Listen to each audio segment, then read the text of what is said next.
Our next two speakers have really worked together a lot over the years and achieved quite a lot of change.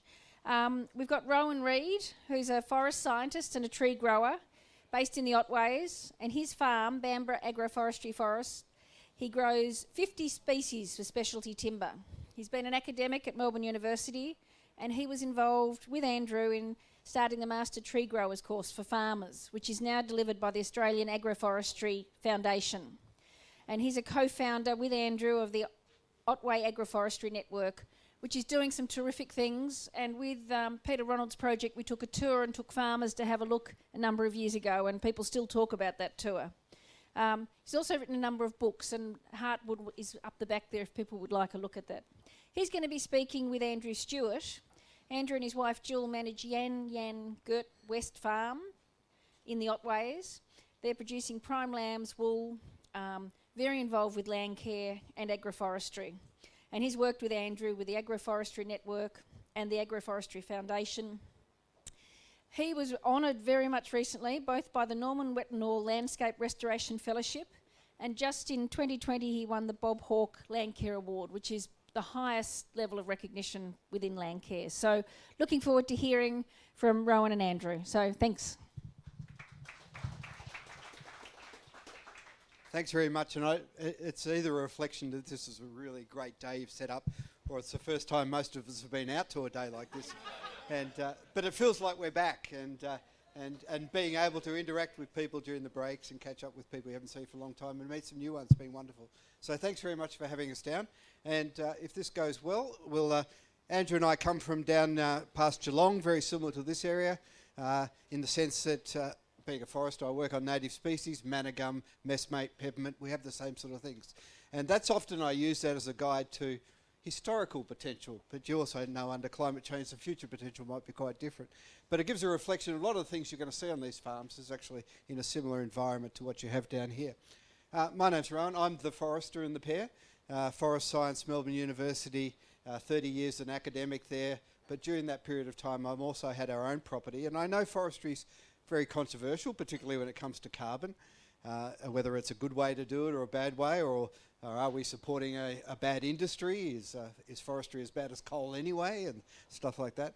But I like to, my conservation-minded friends, direct them to the real conservation issue in Australia, which is 61% of the Australian landscape and all those farm dams that have degraded enormously, and the greatest potential for gain in biodiversity, soil erosion, and obviously carbon seems to be in this landscape. So if my science, forest science, has something to offer, is a positive, I think it'll be in the agricultural landscape, where my family's been involved for a long period of time. In 1987, I purchased a small property, ex-dairy country, particularly focused on trying to find a property that was clearly, from most people's perspective, degraded in some way. So no one would say, what are you planting trees on a bloody good farm for? So it's quite clear that trees had some potential to make a difference. And I set about trying to make forestry, even the act of cutting a tree down, attractive to the farming community to the point that they would plant a tree, manage a forest and get engaged in some way. Now, I'm not the first forester to do that, but I think the problem with forestry is making forestry attractive to farmers is trying to change farmers into foresters. And I'm saying, no, we have to change forestry to make forestry attractive to a different type of landholder.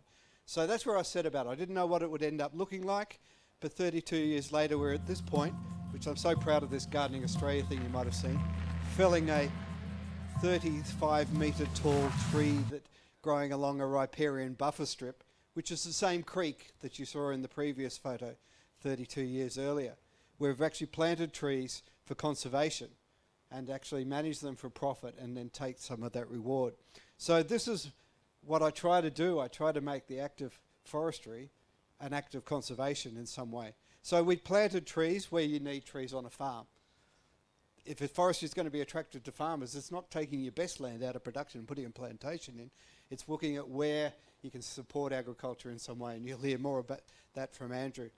But the difference is the trees have managed to keep that profit option alive. Not because that's the focus, because that's an opportunity. And if you don't do that active management, you won't get it. So after 14 years, it looked something like this. And I started getting the feel for, if forestry is going to be attractive, it is going to look very different to your normal pine plantation or blue gum plantation. And as the point was made by our vine friend before, every farm is going to be different. So forestry is going to look different on every farm. And that's really exciting when you start exploring how that might happen. When every farmer starts putting these pieces of the jigsaw apart for their particular landscape. So you can't have a recipe approach, it's got to be directed in some way. But my focus has really been on engaging farmers in that active management. On our property it means pruning the trees, thinning, spacing, and doing a lot of chainsaw work as an active management approach. And I use this little analogy from work I did in East Timor when I photographed this kid rolling the wheel down the hill. And you've probably all seen that if you've been overseas. The fun is not to stand at the top of the hill and just roll the wheel and laugh because it went over there one year and went over there another year. The game is to be there all the time, right on top of your forest, directing its growth so your forest goes to where you want it to and delivers the outcomes that you want it to deliver. And that is fun. And that's where the reward comes in. It's not about planting the trees, walking away and saying, I've done the job. And carbon, more than almost biodiversity and timber production, requires that engaged management over a period of time. So as an example, I'll just use, blackwood's a native tree and everyone knows it's a valuable timber. We plant it, but we prune it and direct it and try to grow these straight trees that produce a quality coloured heartwood. And this is a 32-year-old blackwood tree that I planted on our riparian buffer strip, harvested, and now I've produced these slabs of furniture that'll go into our new house. We plant about 50 species as described, and obviously eucalypts are part of that. Eucalypts are really fast growing, so they become one of our primary ones. Probably not something we'll be producing in 80 years' time. I think there'll be much more valuable options when I'm doing it then.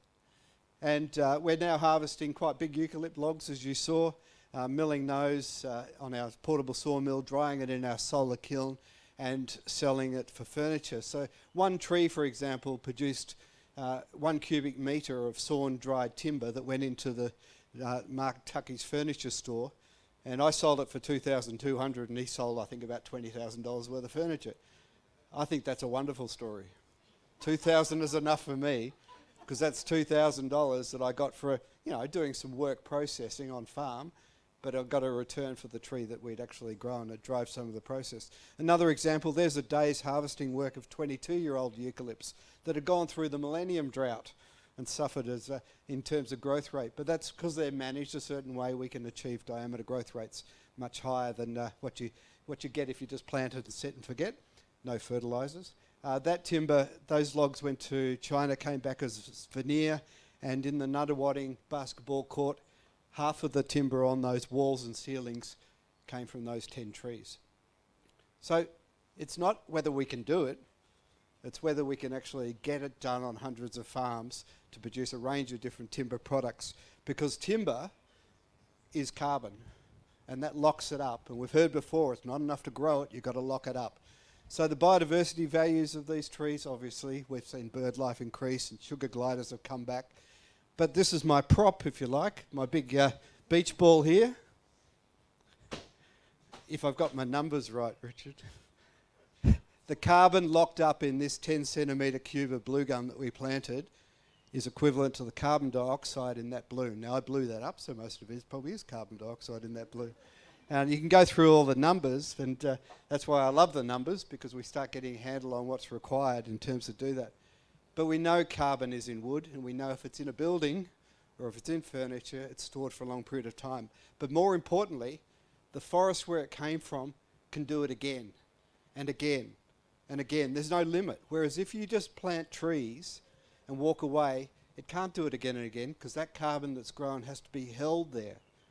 And you get to a point of a limit. So rather than a carbon sink where the forest grows up and then starts not getting any more carbon in it, or very little carbon in it, and if you go to an old native forest, there's not a lot of carbon there that wasn't there last year, whereas that carbon that's there is at risk of burning, dying, or even climate change is going to threaten a lot of the forests that we're actually planting. But if you're taking the wood out, it's like a carbon factory. It's forever. You can keep doing it. And you can keep that growth at the rapid part of the curve where it's locking up the most carbon all the time, and keep taking out a bit more and a bit more. So the act of cutting out wood is a driver to motivate that growth that's occurring. And if a sheep farmer or a cattle farmer or you're a continuous emitter. Every year you're releasing carbon dioxide. You need a continuous drawdown, not just a once-off. So that forest actually locked up the carbon from back in 2006 or 2008. We have to do better than that. We have to be working out how we can get that drawdown to be continuous over a period of time. So Andrew and I were looking at Richard's data last night, and I hope I'm interpreting this right. So a dry sheep equivalent might be the same as a quarter of a tonne of CO2 equivalents produced per year, something like that. And I'm thinking, well, how many of these do I need to produce every year just for that one dry sheep equivalent? So I worked out 180 of those you need for each dry sheep equivalent. If you've got 1,000 dry sheep equivalent, you start producing, you're going to need a lot of wood coming off that forest. 1 cubic metre of blue gum timber, sawn, dried and cleaned up, might be about 5 DSE. So you start getting the feel that we're actually going to have to get a lot of wood production taken out of that forest in order to maintain a sustainable locking up of carbon. One big tree, like the one that I cut down for Gardening Australia there on the left, might be offsetting 10 DSE. So you're going to need a lot of these trees. So forestry's could be driving this on some way.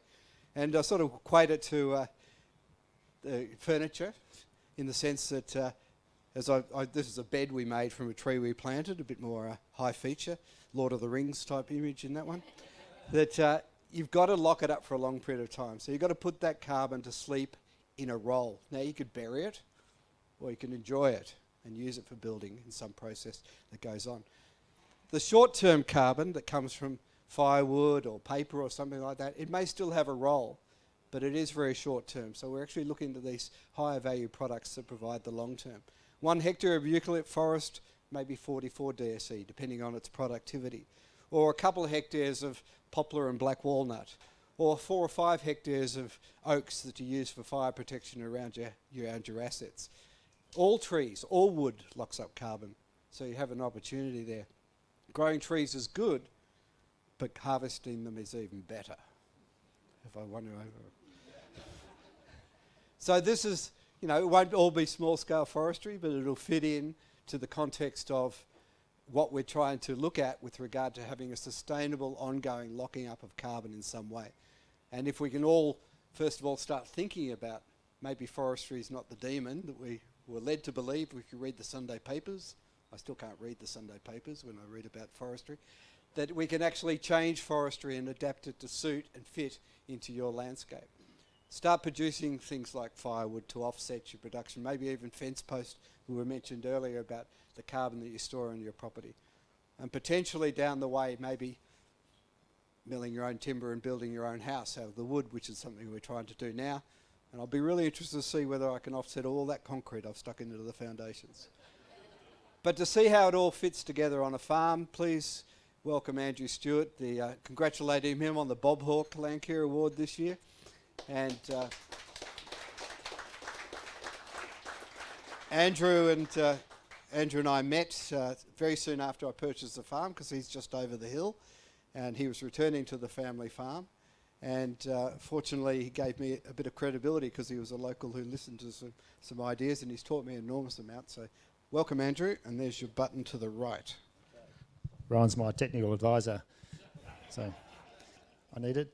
So this is our property, Yan Yan Gert West Farm, and only 3 kilometres from Rowan's place, so we've used our properties in conjunction for tours a lot. So a lot of women on our farm, and Jill and I have 3 daughters, and they're all involved in the farm in different ways. And I happen to be a 4th generation farmer, and there's actually a 6th generation one, our granddaughter down there.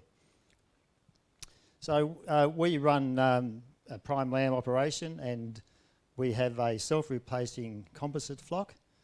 And last year they produced 150% lambs in our system. And the flocks are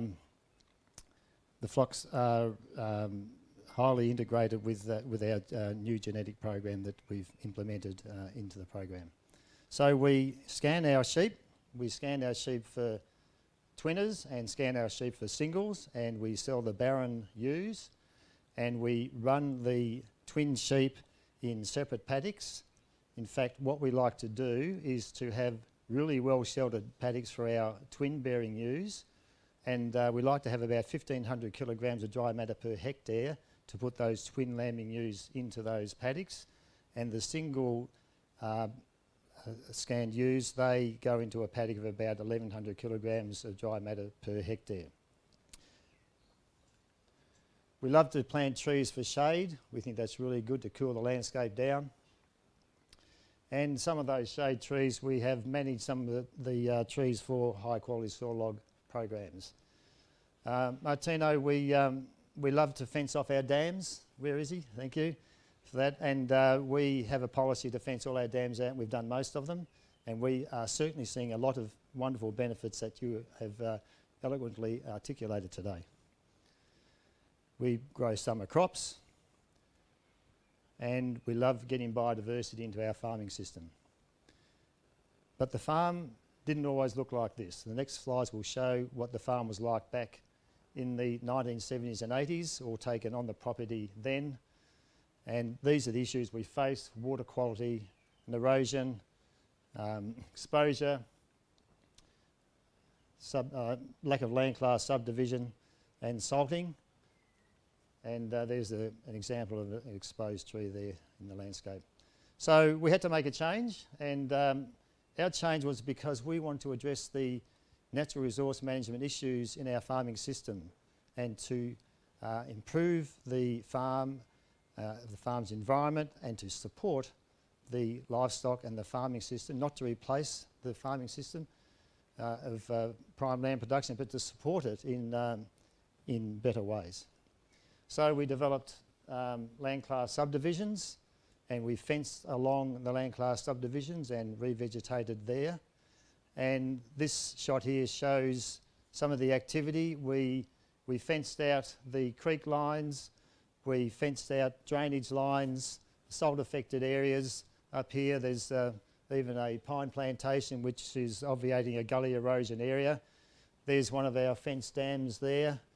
And then we connected all these trees into a web of trees across the farming landscape to form wildlife corridors, and to come up, this is a shot taken on the northern part of the property, to come up with an effect like this. So we have a land class subdivision of flat land up there and steep land here, remnant vegetation fenced out and revegetated. And even our neighbours involved in some of the project here on this particular planting here, obviating soil erosion and doing creek plantings like we're doing, because they're part of the Yan Yan Gur Creek catchment plan that we've been involved with, and Rowan's been involved too. And it's been a community-led project to develop wildlife corridors right down the 18 kilometres of the Yan Yan Gur Creek for all the multiple values that have been talked about here today. So some before and after shots there, an exposed dam, and there's the after shot. And it so turns out that it's generating an income too in cut flowers, and banksters are taken off from the farm. So here's another shot of the Yan Yan Gur Creek, and you can see there how there's been a lot of biodiversity added here to get the integrated pest management with a lot of species diversity, and pruning and managing some of those trees for soil logs at the same time, and providing shade and shelter for the stock. And that's what it's like today. So here's my mother in the turnip crop, and the trees there have fenced the land class subdivision, and the same photographic point now with the fenced dam. So we have a fenced dam with trees that we're pruning on the outside there, the casuarinas for saw logs. The blue gums here are for land class subdivision, and they were harvested for paper and they've regrown. And down the end here we have those pine trees there obviating that gully erosion in that system. So multi-purpose trees in our landscape, providing a lot of functionality to the farm. And we have the blue gums here in the land class subdivision for pulp. They're harvested, but they grow back to try and keep the curve going in terms of carbon sequestration. And this is the second crop that we're managing, the coppice regrowth. And we have salt land as well, so we've been addressing that. And there's the after shot of what's happening there. And then we can also use that as a stock haven for off shears when we have some bad weather. Sheep go in there for security. because the laneway is near that salt affected area, we've got a little bit of high ground there that we've been able to manage some of the trees for high quality timber. And so there it is, the yellow stringy barks. And this is our preferred design now for what we're doing with the plantation. I suppose the way we've evolved our thinking in terms of how we would like to have our plantation look. So we have saw logs in the outside, understory, saw logs, understory and saw logs. Understory obviating the wind tunnelling and providing biodiversity and connectedness to the wildlife corridor, and high pruning the trees for saw log activity. So what we have here is that on the farm we have a 23 kilometre interface of pasture to trees. So that gives us a lot of shade and a lot of shelter. It cools the farm down, and the stock experienced a warming condition because the chill factor is reduced by reducing the wind speed in those cold southwesterly winds, and that's really important for our livestock productivity because they require less energy to maintain their core temperature in terms of in the summer for shade, and reducing the chill factor in the winter. So the trees actually cool the landscape down and warm it up in the winter. Is that the 5 minutes? Oh, good. I thought you were nodding at me. Okay. So what we have, this is the production. This is what we were producing in the early 1990. We were producing between 15 and 1800 head of lambs, skins and meat byproducts there. And we're still producing that now, although we've now taken our property from 3% woody vegetation, which was indicated in the slides I showed with the problems that were highlighted, to now where we have 18% of the property which is to woody vegetation, trees and shrubs integrated into the pasture, into the farming system as shown in the aerial photographs. So we're still producing the same amount, although we've got less grazing land. But on the 18% that's been revegetated, there's a fraction of that 18%, 10% there is for softwood saw logs and the tree production system, the agroforestry, which is integrated into the farm. Hardwood saw logs growing at these rates here, as you can see up there, and pulp logs, and there's other products there with the Christmas trees and shiitake logs, flowers and bush foods and so on. So what's interesting here is that the softwood saw logs there are growing at a rate of 12 tonnes per hectare per year because they're still relatively young, and totalling 38 tonnes per year. So that means if you add all those figures, we're producing about 208 green tonnes of wood a year. That's not what we're harvesting, that's what is growing on the tree and getting fatter. So we can just harvest those as we desire at different stages through the cycle of the production system. So we want to try and keep that curve steep and stop flattening out like Rowan's talking about. And so if we can take product out and store it in tables, well, therefore we can achieve that objective. So that's the total production now that we're doing, producing the same number of livestock, and that's supposed to be 1,800 up there, not 1,700 head of lambs, and the trees as well. So really, with our farming system now, we're finding that we're actually carbon neutral, and we've used Richard Eckard's model from Melbourne University. Thanks for that, Richard, all the great work you've done there. And my brother Hugh, who's a partner in our farm, and he's a forestry scientist. He's been working on using the calculations and has actually collaborated with Richard on this, and also using the national accounting system, the full CAM, to work out what our carbon accounting is. So we are carbon neutral, and that's where we're sitting at the moment with our farming system. So that gives us the opportunity to use that as a marketing tool. My daughter, she buys lambs from Jill and I, and she sells the farm story. And so she's doing that, and she's getting reasonably sophisticated in her marketing. I think she's following your line there, Jenny, and she's working on that quite intensely at the moment.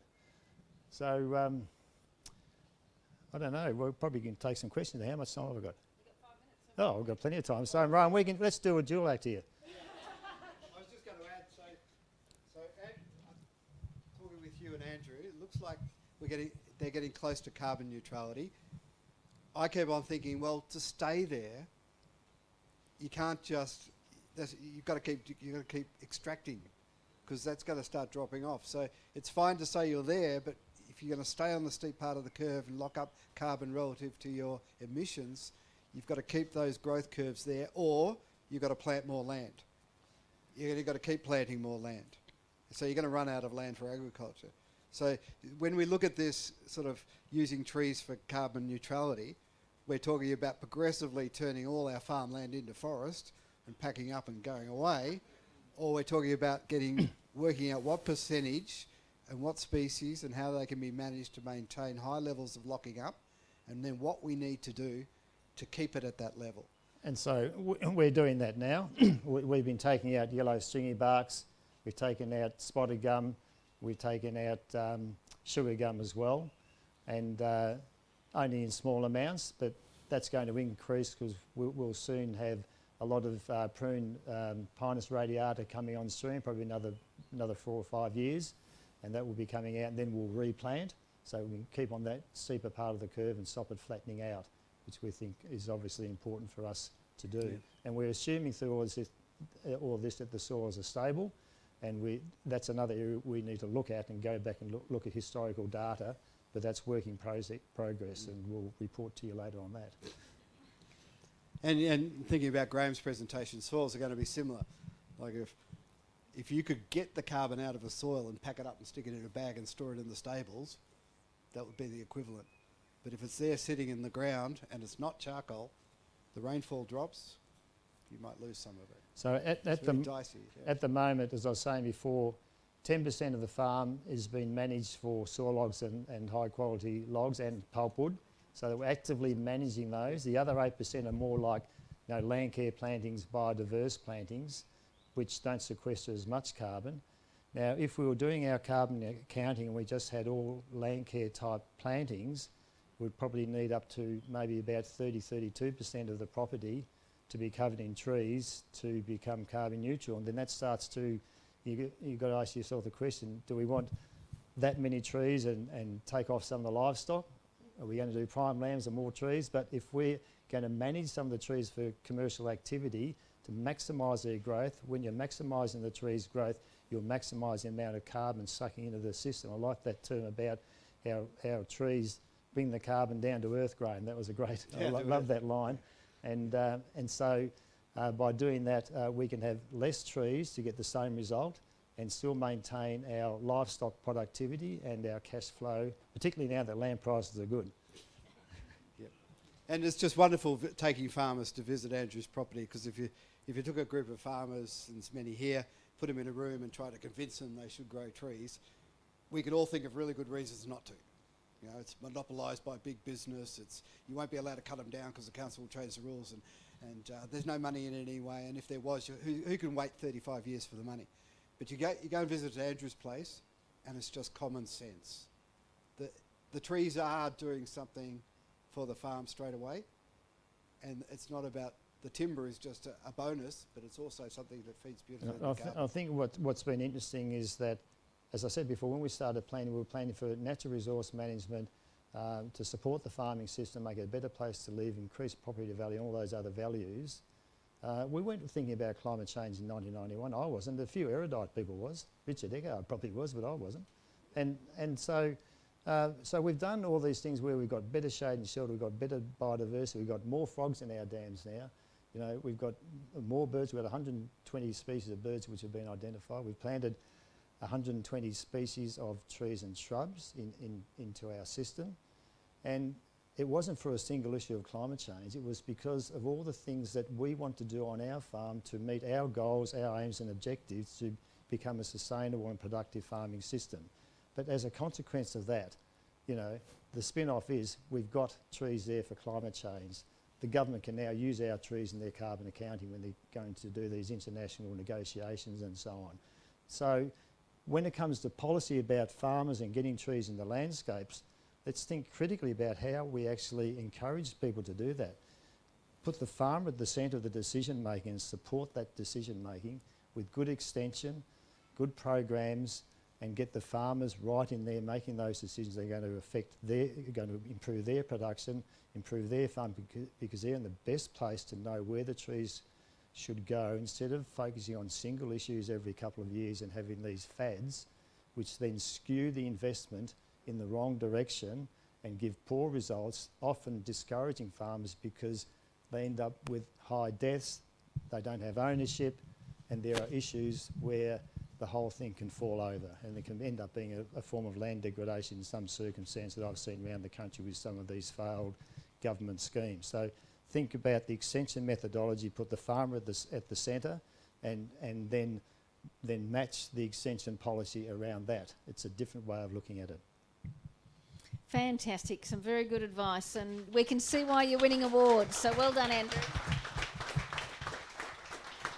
So these are a very dynamic duo, these two. It's worth following Rowan on his website, and he does do farm tours occasionally and farm days. Now it's opened up again, and I'd...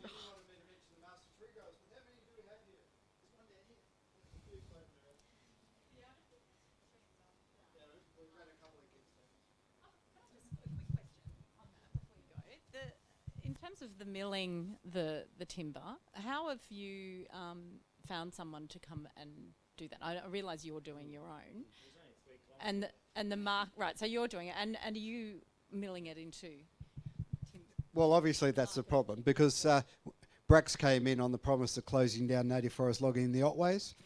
That they paid out 4 sawmills. Yeah. Those sawmills didn't complain, so obviously they were paid out beautifully. But when I planted trees, I had these little logs growing. I thought they were going to go to the sawmill. I thought they were going to be part of the transition. I thought they'd be interested in the future resource. But they're all gone now. So the future is not little sawmills like mine. But now I'm getting this timber into different markets wherever I can, small volumes. And you don't make much money when you're trying to get 10 logs into a veneer market. But if I can demonstrate the potential, I've got 200 members of the Otway network who've got various species following up, and we've got to find markets for those. So I'll do whatever I can. If someone's a furniture maker and wants free timber to play with, I want to prove to you that our fast-growing native timber is just as good, if not better, than what you might get out of an old-growth forest. And if you're interested in the science, we can talk about that. The network's quite extraordinary, and I think there's a number that have set up following your example and worth getting involved with.